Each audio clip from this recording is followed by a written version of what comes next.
Bom dia a todos. Agradeço ao José Luís Cacho o convite para esta conferência e aviso desde já, alguns saberão, eu não sou jurista, eu sou economista. E, portanto, a perspectiva que eu aqui vou dar é muito mais numa perspectiva económica ou jurídica do que propriamente jurídica. E vou falar de concessões e licenças portuárias e, portanto, estritamente, serviços de movimentação de cargas e serviços prestados ao navio. Portanto, não vou falar mais do que isso. Há muitas outras concessões e licenças, digamos, dominiais. Essas não vão ser a minha preocupação. Bom, então avancemos, porque o tempo... Uma primeira noção de concessão portuária. Portanto, a concessão portuária é um direito, um privilégio que alguém tem e, portanto, concede a outrem esse privilégio para explorar um bem ou uma facility durante um determinado período de tempo, em certas condições, e, findo esse período de tempo, o bem ou a facility retorna à concedente. É diferente, desculpem lá, é diferente de privatização. Privatização significa transferência de posse do bem ou da facility do setor público para o setor privado. Quando muito, poderemos estar a falar de uma privatização temporária de alguns bens, e os bens são essencialmente os equipamentos, durante o período da concessão. Esses bens estão no ativo do concessionário, mas também estão refletidos em espelho no ativo da concedente. Portanto, concessão não é privatização. É esta a noção que eu quero, de início, que fique clara. Por outro lado, também concessão e parcerias público-privadas. Uma concessão, em sentido lato, é uma parceria público-privada, porque tem um ente público e um ente privado. E, portanto, é um contrato que se estabelece entre estes dois entes e, portanto, é uma parceria público-privada. Mas há uma distinção, em termos jurídicos e económicos, do que é uma concessão portuária e uma parceria público-privada. Se nós olharmos para o base da pirâmide, portanto, estamos em projetos públicos tradicionais. E o que é que eu quero dizer com isto? O Estado ou o organismo público tem dinheiro para fazer a obra ou para adquirir o equipamento. O que é que faz? Lança um concurso, ou de obra pública, ou de aquisição de bens e serviços. E, portanto, estamos aqui no 1, digamos, no caso, na situação 1.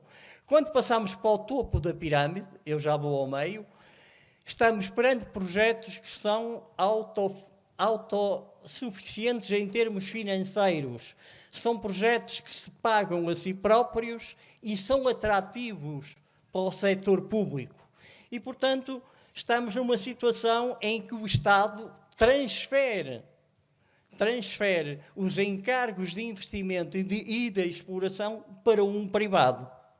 E, portanto, estamos num tipo de regime em que o Estado exige ao privado investimento e até fixa volumes de movimento de carga a pagar anualmente, digamos, pelo concessionário à concedente. E, portanto, isto é uma concessão portuária. Aqui no meio temos as parcerias público-privadas, situação em que o Governo ou o Estado, portanto, não tem dinheiro para construir a ponte, ou construir o hospital, ou construir a estrada, e vai ao setor público, ao setor privado, convidar os privados para investir na construção do bem ou da obra, com o direito da exploração durante um determinado período de tempo. O que é que diverge da concessão? É que, em regra, aqui o risco está muito alocado no setor público, ou seja, no organismo público, enquanto que em cima o risco está alocado no setor privado. Aqui o setor público está obrigado a pagar tantos doentes por ano, ou tantos veículos a passar na autoestrada ou na ponte por ano. Eu aqui, em cima, na concessão, sou eu fixo volumes de carga, contentores ou toneladas, a pagar, digamos, à concedente. Portanto, estamos numa situação totalmente distinta. Daqui que o regime jurídico aqui das parcerias público-privadas é o Decreto-Lei 111 de 2012 e aqui estamos a falar no Decreto-Lei 298/93 e 324/94. Aqui só para dar uma ideia das 3 tipologias principais de concessão. A concessão de serviço público, e portanto o serviço já existe e eu vou concessioná-lo, portanto, a um ente privado. Foi o caso dos terminais de Leixões.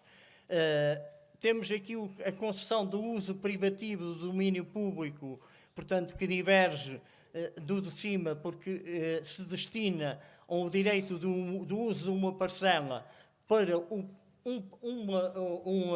próprio, digamos, interesse, digamos, um interesse privado, mas que seja coincidente com o interesse público, e, portanto, aqui não se presta um serviço em regime de serviço público, mas sim em regime de uso privativo, ou seja, para um terceiro identificado e cujo interesse também tem interesse público. É, por exemplo, aqui o exemplo que aqui trago é o terminal da Galp de Energia em Leixões. E a concessão da obra pública, que ao fim e ao cabo é a concessão para o financiamento, a construção e a exploração de uma determinada obra pública, e apresento aqui o exemplo do terminal 21 de Sines, que é o melhor exemplo que se encaixa neste conceito de concessão e a exploração de obra pública. Qual é o enquadramento legal de Portugal, digamos, dos principais concessões e licenças? Movimentação de cargas, portanto, já aqui falei, é o 298/93 e o 324/94. E aqui também o procedimento de concurso, portanto, é o Decreto-Lei 118 de 2008. Concessão de serviço público é o regime preferencial. Eu quase que diria que é quase obrigatório. Quase obrigatório porquê? Porque o regime de licenciamento previsto na lei diz que ele só pode ser atribuído se houver um despacho da tutela devidamente fundamentado e que comprove que houve consulta ao mercado e que o mercado, portanto, haveria a possibilidade de o concurso ficar deserto, digamos, e, portanto, não haver concorrentes à concessão. E o diretamente pela administração portuária, portanto, exige uma resolução do Conselho de Ministros no sentido de dizer que é estratégico para a economia nacional que aquele porto seja, digamos, explorado, ou aquele terminal seja explorado diretamente pela administração portuária. Portanto, como estamos a ver aqui, o regime preferencial quase obrigatório é a concessão. E esta concessão tem de se fazer por concurso público internacional. Serviço de reboques também tem um regime jurídico. Em princípio, estão previstos 3 modelos, diretamente pela autoridade portuária: o licenciamento e a concessão. No serviço de amarração não existe regime legal específico aprovado, mas existe um conjunto de regulamentos, alguns regulamentos específicos mesmo para a atividade de amarração, ou então os próprios regulamentos da exploração de cada porto contemplam, digamos, regras para a atribuição de uma licença ou então contratação de um terceiro, a uma entidade terceira do serviço de amarração. O serviço de pilotagem, portanto, é exercido pela autoridade portuária, embora o regime previsto na lei preveja também a hipótese de ele poder vir a ser concessionado. Mas, nos portos portugueses, o serviço de pilotagem é exercido por todas, as APs. Aqui um quadro comparativo do que é o regime de concessão e regime de licenciamento. Obrigações de investimento, sim na concessão, no licenciamento, não, ainda que o artigo 9º, do Decreto-Lei 298/93, venha nos requisitos especiais dizer que há um conjunto de requisitos que têm de ser cumpridos, portanto, a capacidade técnica, o quadro privativo e alguns equipamentos, mas não há obrigação, como há no contrato de concessão, de fazer investimento. Pagamento de rendas e taxas, igualmente na concessão temos, no licenciamento não. Ainda que o artigo 19 e 20 do regime jurídico da operação portuária diga que os licenciados devem pagar taxas de licença e taxas de uso dominial, através de uma portaria que há 30 anos, até hoje, não chegou a ser publicada.